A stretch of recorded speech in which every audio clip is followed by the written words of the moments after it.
I'm Gary, and this is Coasting with Culture, which is all about combining theme park visits and riding roller coasters with various cultural experiences around the world.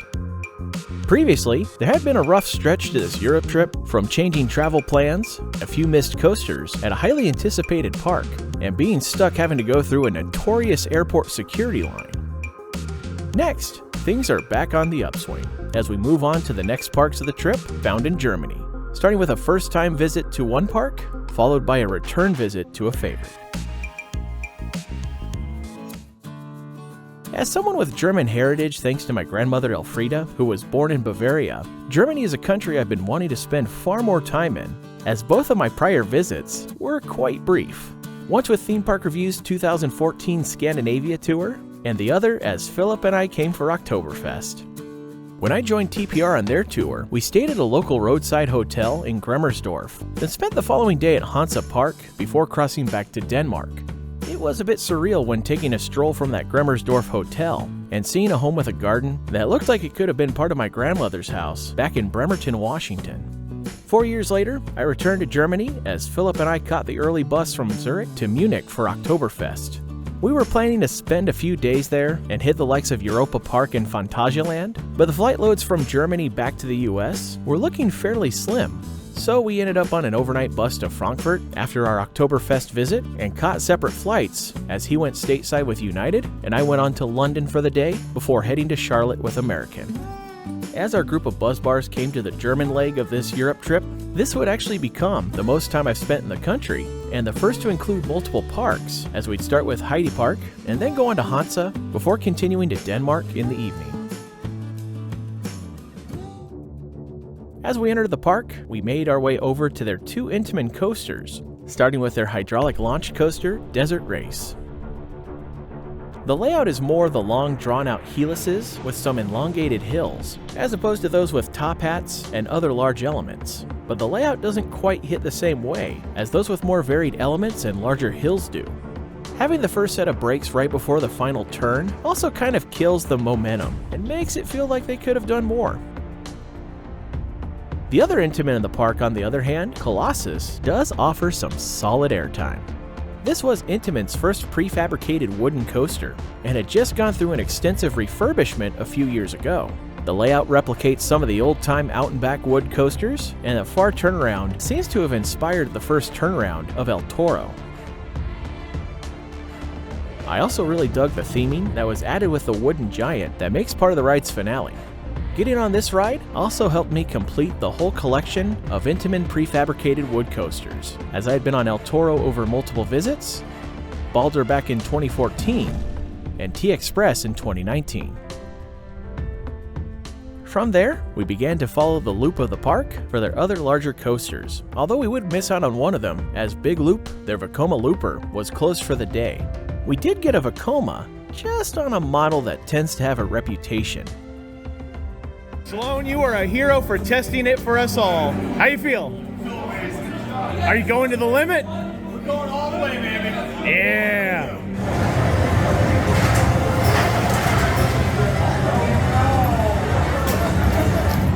You two look very enthused.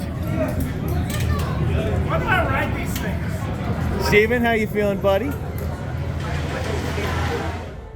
Yeah, I think it's safe to say Limit wasn't very popular among the group, although it was at least a hair better than Condor the day before. We did get to enjoy a nice rare model after that, with a spin on their mock bobsled coaster called Bobbahn. This was a really fun ride, and surprisingly very long, although it made sense given how it took full advantage of the hillside it sits upon. Its neighbor, the B&M wing coaster Flug der Dämonen, also utilizes the terrain well, taking advantage of the surrounding buildings to create a few foot chopper effects in a layout that felt fairly unique compared to some of the larger wing coasters out there. I wish I had gotten a second lap, riding on the other side, to see how they compare. There was another B&M to try in their smaller version dive coaster Krake, which for this reason, I may or may not have chosen to wear a certain t-shirt. The ride itself doesn't do a whole lot after the big drop into the Kraken below. To be fair, it was the first of this variation of the dive coaster, so perhaps it was a sort of prototype ride. I will say though, it doesn't quite compare to Emperor at SeaWorld San Diego, which offers more forces throughout its course. As we took a lunch break, some of us went for a climb on their drop tower, Scream, which offered some incredible views of the park and the surrounding area.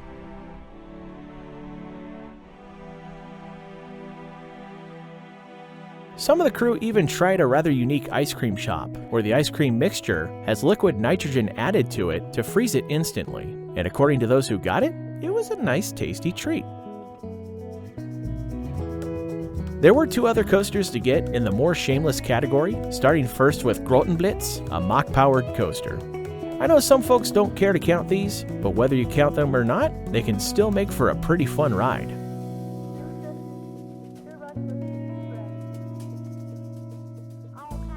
Indy-Blitz was the last coaster to get in the park, as the Air Force One that the family can enjoy together.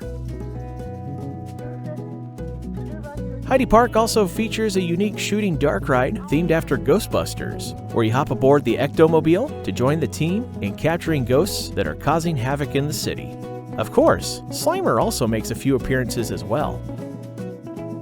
To wrap up the day, we enjoyed a few more laps on Colossus, which was the consensus favorite of our crew, and then ended with trips down the massive tube slides, which were just plain old fun.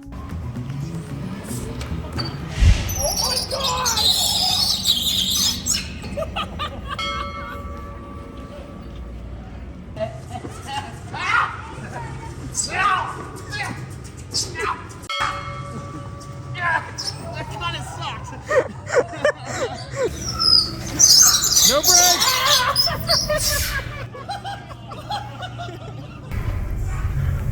Whoa! Oh, shit!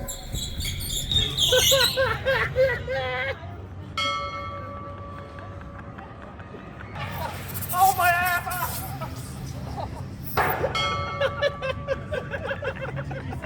Oh, no!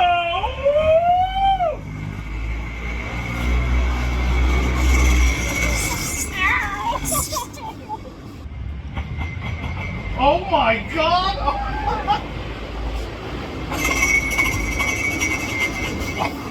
We're going down a f***ing slide. Let's go, boys. In Germany. Hi, guys! Hi! We're doing this together. Let's go! Oh no. Oh no. Oh no. Oh, wait. Oh no. Oh, no.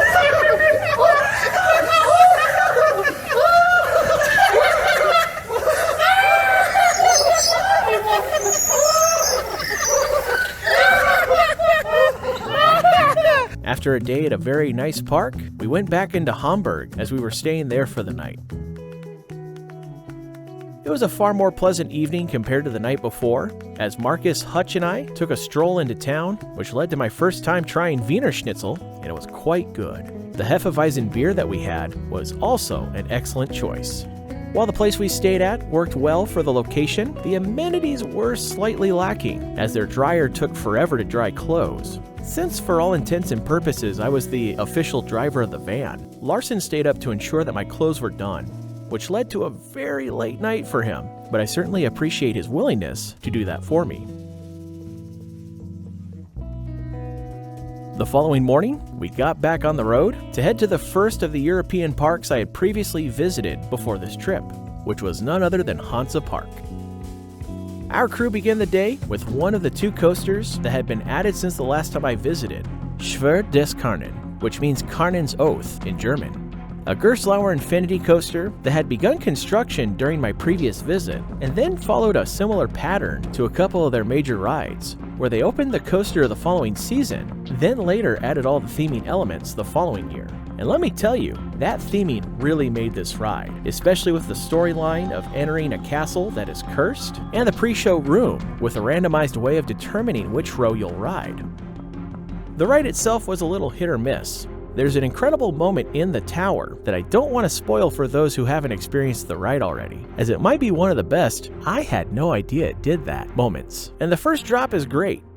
When it gets into the larger elements and the longer, lower to the ground portion, there seems to have been a bit of trouble with the tracking of the ride, as it can run a bit rough. If there was a way to smooth out that part of the ride, it would go pretty high in my personal rankings.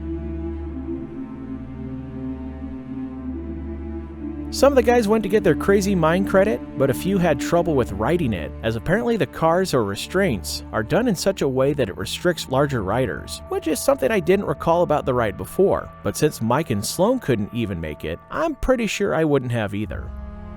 Everyone was able to enjoy their smaller junior coaster nearby though, which was the unique Slange von Midgard, or Snake from Midgard in English. The Gerstlauer family coaster actually involves a small dark ride segment just after the station and leading into the lift hill before going through a short course outside and over a pond. While it isn't a very long course, you do get to enjoy it twice. It seems like way too easy. Yeah. This is record time across this. This legit feels like Legends of the Hidden Temple. We then went back toward the front of the park with their trio of Scottish-themed rides. Nessie, the custom Schwarzkopf looper, which had a neat new castle-themed station.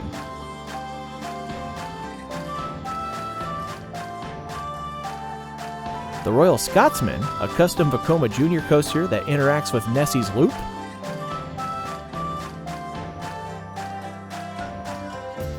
And Highlander, the Funtime Gyro Drop, which offers some incredible views of the surrounding area and the nearby Baltic Sea.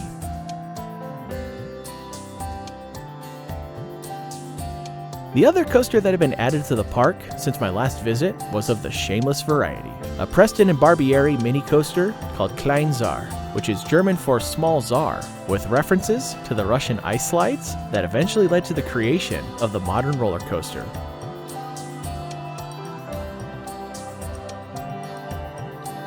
The last coaster we rode continued the Russian theme connection, as Flucht von Novgorod, or Escape from Novgorod, is based on one of the oldest cities in Russia, and the theming for this ride, much like Kärnan, is really well done, with some neat early projection technology for elements of the queue and the ride itself.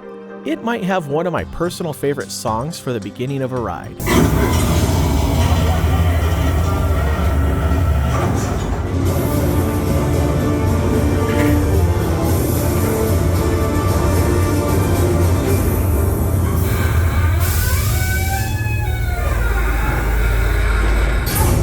The coaster does offer a solid launch, but those early Gerstlauer Eurofighters with the over-the-shoulder restraints can be a bit of a rougher experience.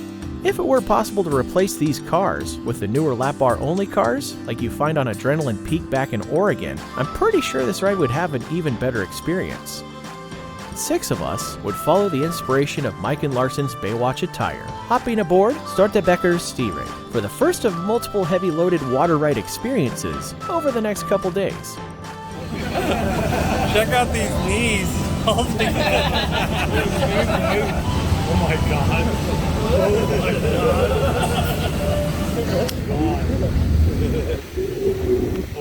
Oh my god.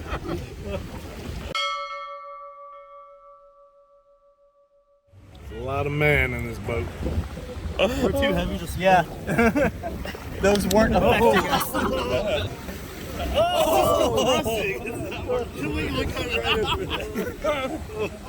We're supposed to be spinning like crazy. We're just going straight, man. Got a little bit. Oh no. We literally cannot spin at all. You're getting wet. Oh man.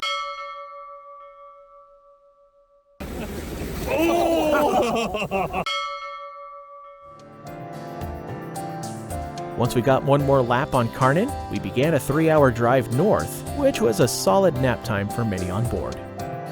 These days in Germany may not have provided me with the extended visit in the country I'd been longing for, but it was still great to have a nice bounce back from the rough patch that came from our time in Amsterdam, and to enjoy 2 quality parks with the Buzz Bar crew. Thank you for watching this Coasting with Culture video. If you enjoyed it, please give it a thumbs up and click the subscribe button below to see future videos here on YouTube, like these ones which you may enjoy as well. Additional content can be found at coastingwithculture.com, and you can also follow Coasting with Culture on Facebook, Instagram, and Twitter for announcements, previews, and updates. Thanks again for watching, and until next time, take care and safe travels.